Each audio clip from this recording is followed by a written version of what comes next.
צהריים טובים, לי קוראים אורית וולף, ואני חייבת להגיד לכם שאני חולת אוכל, חולת פוד שופינג. בחיים שלי אני מתעסקת בשני תחומים מאוד מאוד שונים. אני יועצת חדשנות ומיתוג, ואני מייעצת להרבה מאוד חברות על איך לבנות בנק של רעיונות חדשניים לחברה שלהם, ובעצם לייצר הטיית שוק. אנחנו נדבר על המושג הזה, הטיית שוק, איך בעצם מייצרים מהפכה בתחום שלכם. ואחד הדברים שאני ארצה לדבר היום זה לא בכוונה רק על מזון, כמו על טקטיקות באיך אנחנו מייצרים את חוויית הוואו, איך אנחנו מייצרים את חוויית הלקוח האולטימטיבית, איך אנחנו יוצרים את החותם העוצמתי שלנו לכל מקום שאנחנו הולכים, איך יזכרו אותנו. היית בסרט או בהצגה טובה או במסעדה טובה, ואחרי חודשיים מישהו שואל לך, תגיד, היית במסעדה הזו? ואתה אומר, כן, מצוין, לך. ומה השאלה הבאה של אותו בן אדם? מה אכלת? מה הגישו? או על מה הסרט? אני שונאת את השאלה הזאת על מה הסרט. ואז רובנו קצת בהלם, מתבלבלים, אומרים, תשמע, אני לא זוכר מה היה, אני לא זוכר מה אכלתי, אבל אני זוכר שהיה מדהים. זאת אומרת, לא משנה כמה אנחנו משקיעים בתוכן, החוויה היא הדבר המרכזי. והנה משפט שאמר ליאונרד ברנסטיין, שהולך איתי כל הזמן, הוא אמר, אנשים ישכחו מה אמרת ומה עשית, אבל הם אף פעם לא ישכחו איך נתת להם להרגיש. אז האתגר הוא איך להשאיר אותם מאחורינו, ואני רוצה להמשיך ולספר לכם סיפור מדהים על עזרא הבנקאי. יום אחד אני באה לבנק שלי, אני כמעט ולא הולכת לבנק, אבל אני נוסעת לבנק ביום קיץ חם, הייתי אז בהיריון בחודש שמיני, וחם לי ומעצבן לי, ואני נכנסת ועזרא אומר לי, הוא לא אומר לי, את רוצה לשתות משהו כמו פולני, הוא אומר לי, חם או קר אורית? ואני אומרת לו, משהו קר זה יהיה נפלא. עכשיו, מה בן אדם נורמלי, סביר, הולך לעשות כשאומרים לו קר? מביא מה? מביא כוס מים. אבל עוברות 7 דקות, ועזרא לא חוזר.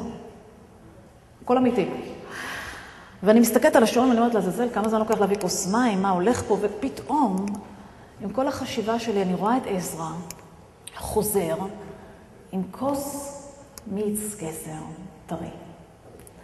עזרא קנה את עולמי ב-12 שקלים, הוא ראה את החום שלי, הוא ראה את העצבים שלי, הוא חצה את הכביש, הלך לדוכן המיצים וחזר עם מיץ גזר טרי. הוא הוציא מכספו 12 שקלים, אבל הוא קנה אותי ביג טיים. והנה הנוסחה שלנו כדי לעלות על האקסטרה, מה שהיום אני מחפשת באנשים, והרבה מהתפקיד שלי זה לא רק לייצר בנק חדשנות, אלא גם לאתר את אותם אנשים שיביאו לכם את הוואו, לאתר את אותה קבוצת קריאייטיב שתוליך אתכם קדימה בעסק שלכם. והנה אנחנו מגלים שהנוסחה המדהימה היא נוסחה שמשלבת 3 פרמטרים. vision, passion ו-courage. החזון, האומץ והפאשן, הכוח של העשייה, ואני מיד אסביר מה זה אומר פיזית. תרשמו לכם את 5 המאפיינים היום של האדם היצירתי, של האדם החדשני, של אותו בן אדם שאני מחפשת שיוביל את העסק של אנשים מוכשרים. כי זה לא מספיק שאתם היזמים הטובים. חשוב מאוד לייצר צוות מנצח עם 5 גורמים מהסוג הזה. עכשיו, מה זה EOH, C1 ו-C2? בואו נעבור אחד ונדבר על זה. ה-E זה ה-experience, אנשים שיש להם יכולת לחוות חוויות, שלא מפחדים מחוויות, שלא מפחדים מסיכונים, שלא מפחדים מכישלונות. אני מחפשת אותם בנרות. מישהו יודע מה זה O? אנחנו עושים היום מבחנים כדי למצוא מה ה-OQ שלך. יש IQ, יש EQ, אנחנו מחפשים היום OQ. OQ, חברים, זה Obsession Quality. זה נשמע הזוי, אבל אנחנו מחפשים אנשים שיש להם תשוקה ופאשן, אנשים שלא מוותרים בקלות. כמקצוע שלכם, של המסעדנות, במיוחד בישראל, הוא מקצוע מאוד הפכפך, מאוד לחוץ. אנשים משנים טרנדים כל שני וחמישי. יש משהו היסטרי, ואחרי חודש הוא כבר בכלל לא היסטרי. אנחנו מחפשים אנשים עם אובסשן. H זה תפיסת עולם, זה תפיסת העולם של ה-happy. אנחנו מחפשים אנשים אופטימיים, ולא כאלה שיגידו, אין לך כסף, זה לא יעבוד, זה לא ילך, זה לא יתפוס. אנחנו מחפשים אנשים גם עם C1 ו-C2.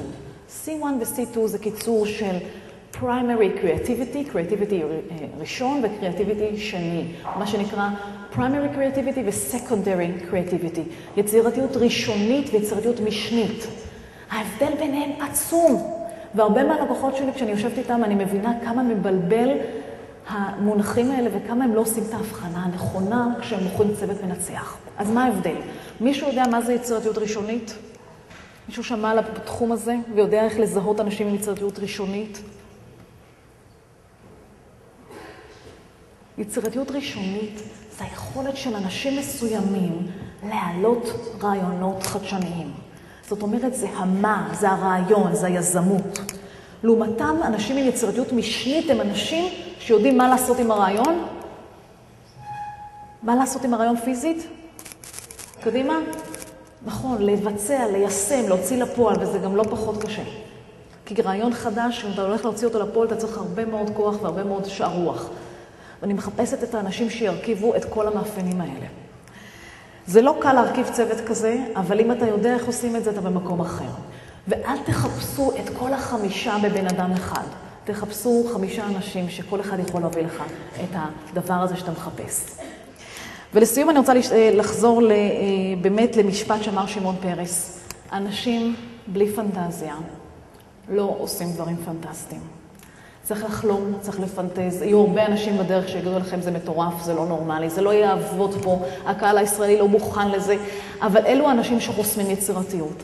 ומי שמעיז, ומי שבאמת פורץ גבולות, הם אלה שממש מביאים את ההטיית שוק, מנבאים צרכים ולא רק ממלאים צרכים. אז אני מקווה שאתם אלה שתהיו בין המובילים, ושיהיה לכם הרבה מאוד חדשנות ופריצת דרך, והרבה בהצלחה.